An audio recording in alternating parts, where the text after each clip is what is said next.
Welcome to 900 special episode of Pratik Chess Videos. I thank you for staying with us for such a long journey of 900 episodes. Enjoy this 900 special episode of Pratik Chess Videos. Hello chess, today we are going to see one game.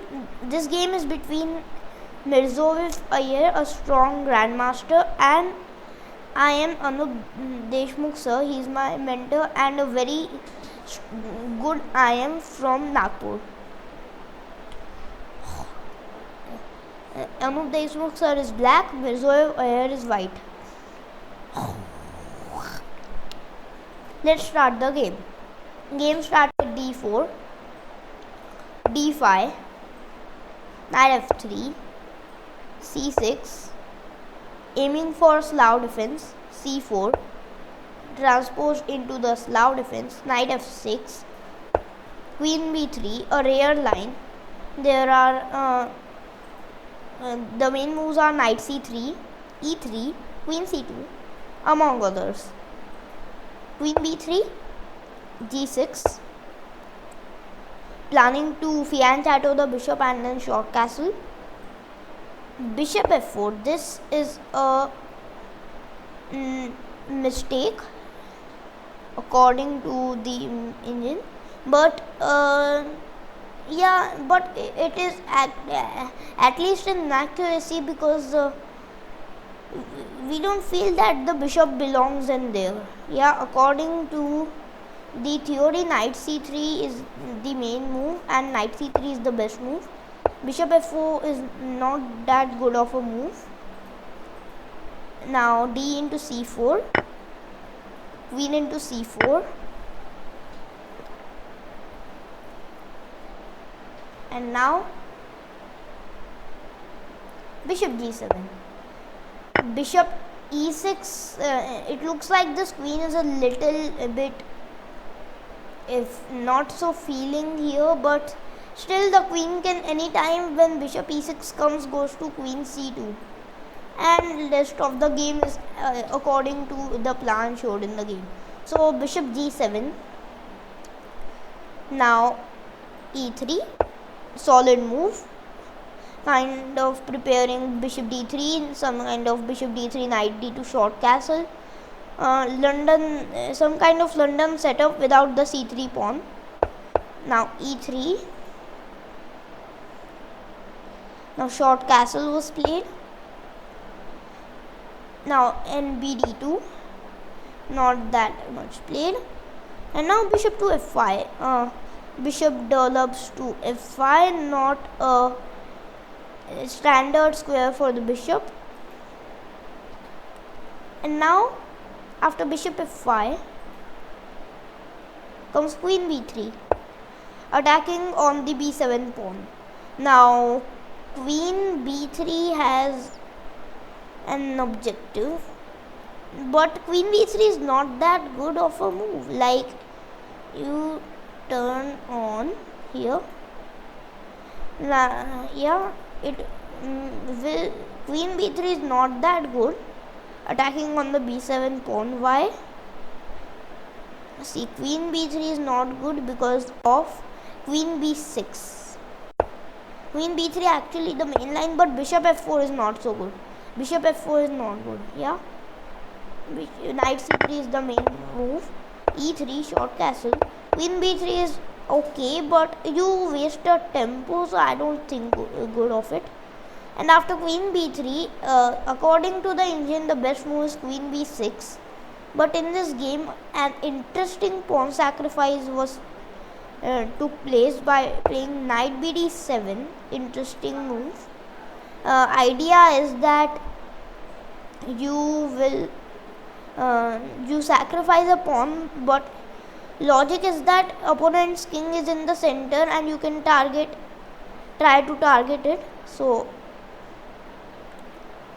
knight bd7, queen into b7. If you don't just take the pawn, okay, I'll continue my game. At any time, some knight b6, knight d5, some type rook c8, c5, queen d7, knight rook f d8, This is just a healthy middle game. But queen into b7. White chose to go to an open game, but that was, I think, his mistake. Because now comes knight d5. Now, it may seem like why not rook b8, but after rook b8 you just blunder your rook. This is the might of the London bishop. This is very like nasty bishop here. After knight d5, bishop g3 was played, preserving the so-called London bishop. If queen into c6, it looks good, but it's not good because of knight b4, bolt of the blue. Knight c2 is coming and the queen is in danger, so you lose a rook. Yeah. Bishop g3. And now rook b8 still cannot be played. So e5 was played. Boom. Idea of e5 is that if you take with the pawn, I play rook b8 and your b2 pawn falls, and so does your king safety. And after e5 was played, e4. Now you may think that just blunder a piece, but no, this is deep. So e5 should be awarded an X. So after e5, e4, why is this so? See, first we look the variations. d5 just runs into rook b8. Queen into c6 runs into knight b4. So queen into a7, because queen a6 also runs into knight b4. So queen into a7 should be the main move, but now it's just too bad. Rook into b2, and I am only 2 pawns down, but I have terrible compensation. Knight b4, knight c2 is coming, and the king doesn't find safety. So, and it will take bishop e2 short castle, it will take a long time. I'll just go knight b4, like bishop e2. What will you play? Knight c3 is also coming. See, queen into a7. The engine suggests better. Engine suggests knight b4, which is also good. I mean, yeah, queen into a7, rook into b2 needs not so good. Knight b4 is best move. So d into e5. After d into e5, rook b8 is also not good. Knight c5 is just a killer. Knight c5 is just killing. And now it's queen into c6, rook c8. Now there's just too much compensation. Even if, when you exchange the queens, it is just too much. Yeah, like you are 2 pawns up, but I take your exchange also, and I have too much compensation. No. So that's why d5 doesn't work. Knight e5 falls into the same thing.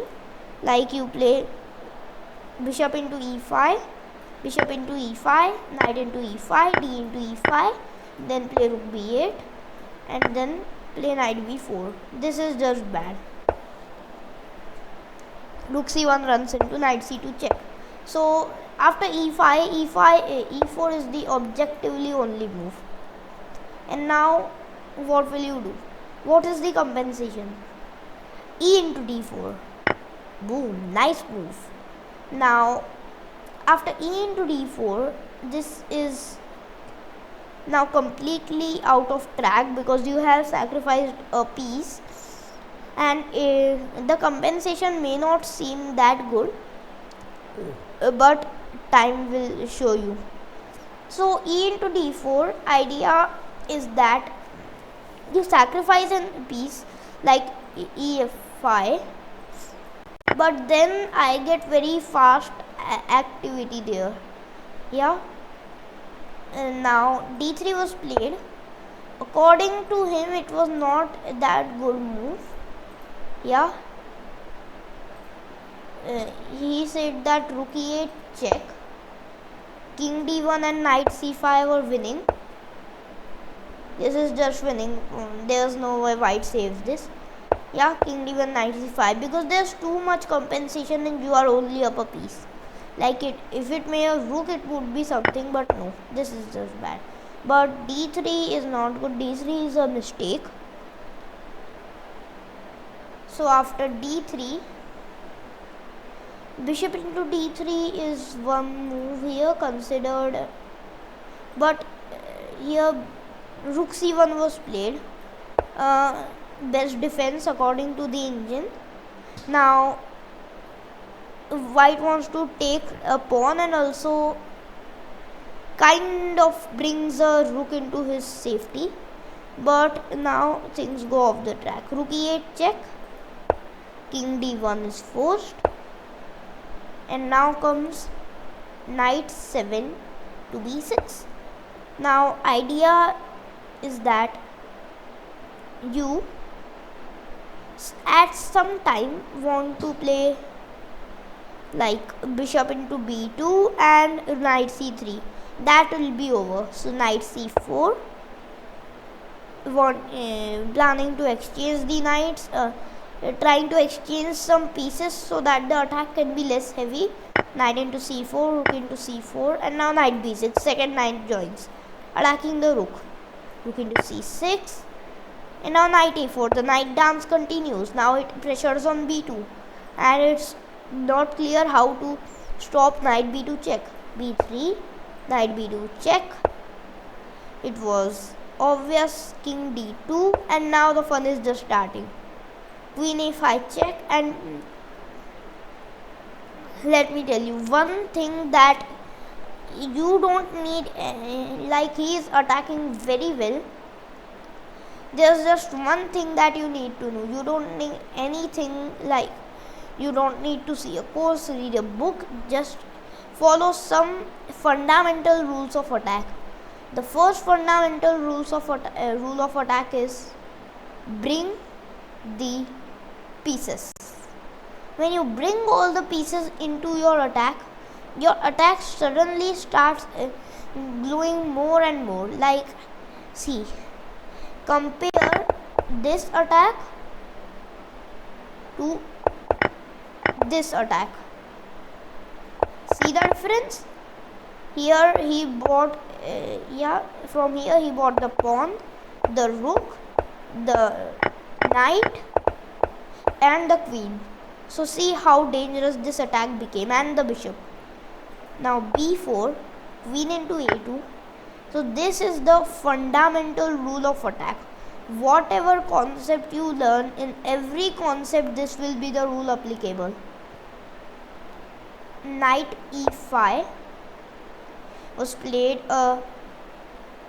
wanting to just kind of plan something like queen f7, desperate move. Queen f7 is his idea, to just trade off some pieces to slow down this attack. But who was going to agree? Knight c4 double check, king into d3 is forced, and now queen b3 check, king d4, and now comes the blow. What is it? Pause. Now, well, an attack is successful after all the pieces combine in the attack, and then the attack becomes successful. So the fundamental rule of attack is, again I repeat, bring the pieces. When you bring the pieces, your attack is at its peak. Yeah, the pieces can be pawns, just bring them, then see how your attack grows. Like from a mini attack, it grows into an attack which takes the opponent into resignation or defeat. So after king into d4 comes rook a d8 check, king c5 comes bishop f8 check, and after king to b5 comes queen into b4 mate. Queen into b4 check, and he just resigned because like result is 0-1. White just resigned because there is just no way to prevent mate. King a6, then queen a5 mate is coming. And this was the amazing game. What are our takeaways from this game? What did we learn from this game? Let's review this game bit by bit. Okay, opening was of no avail, but here bishop f4 was not a good move. a dubious move here, we can say. D into c4, queen into c4, bishop g7. Here the game developed into knight bd7. This was the key movement, the start of the attack. Queen into b7. White accepted the challenge, but now black's initiative started nice. Knight d5, bishop g3. Now the initiative, how to convert it. Firstly e5, nice move. Now the second golden rule of attack: when opponent's king is in the center, open the center. I repeat, when opponent's king is in the center, open the center. So that when you open the center, let's say imagine that h3, some kind of move, ed4, cd4. Now you know, rook e8 check, bishop e2, queen e7, knight e5, f6, knight into, and your knight is just gone. I have won a piece from the attack and I will win this. So this is the beauty. You just position all your pieces so quick and you just win. So that's the now. And you need to feel the initiative. Feel it. It only comes from experience with handling positions with initiative. Feel the attack in. So e into f5. Now this was crucial. Now rook e8 check, king d1, knight c5 would have easily won, but still d3 was played, mistake. Rook c1, and now knight 7 b6, and he just watch how he brings all his pieces. First brings the pawn, then rook e8 check brings the rook, then the knight, also the bishop was opened, then the knight jumps, then the queen comes, then the rook, finally the bishop from the other diagonal, and now it's just made. What did we learn from this game? The two fundamental rules of attack. Number 1, when you attack, bring the pieces. This rule has no exception in attack. I mean, whatever attack you do, you need to bring the pieces to mate. A queen can't mate on her own, right? You need to bring pieces within the attack and then you succeed. Like to win, he had to include all of his pieces, including one pawn. The knight is involved, the queen is involved, the two rooks and the bishop, and also one pawn was involved. Everything, bring the pieces. Second rule, when the opponent's king is in the center, open the position. This is very important because opponent's king is in the center, he is literally doing nothing. You just open the center and crush him in the center. And third thing is that you should not waste time like this sitting with your king in the center. You should develop fast, quick, and castle. And castling is not that mandatory to become safe. Like, you just need to get your king safe, not in a position like this. See, yeah, e into f5 was the primary blunder. He should not have accepted the sacrifice. You just open the center and crush him. So this is the rule. This was the game. I hope you learned something new from today's video. I hope you liked the show. Don't forget to hit the bell icon. Thank you.